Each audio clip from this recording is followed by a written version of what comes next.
On a dark, cold night, Sarah, a 22-year-old girl, was walking home from her friend's house. It was raining lightly, and the streets were empty and quiet. She always walked this way, but tonight she felt strange. The shadows on the side of the street seemed to be approaching her. Sarah continued walking with faster steps. Suddenly she heard footsteps behind her. Her heart beat faster and she looked back. A man dressed entirely in black, his face hidden in the shadows, was slowly approaching her. In his hand was a shining knife that reflected the street light. Sarah was scared and started to run, but the man was quickly following her.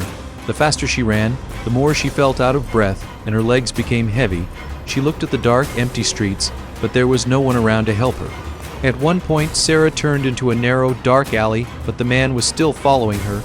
In her heart, she prayed for someone to save her. Suddenly, the man reached her and attacked her with a knife. Sarah tried to defend herself, but he was much stronger. At that moment, Sarah felt that her life was running away. She resisted the man's attacks, but he knocked her to the ground with 18 stab wounds. The pain and fear in Sarah's eyes faded, and in the darkness of the night, her screams slowly died away. The man holding the knife slowly walked away, and the darkness of the street became silent again. No one witnessed this crime, and Sarah, a girl returning home alone, easily got lost in the night. This story spread throughout the city, and people were afraid of that night.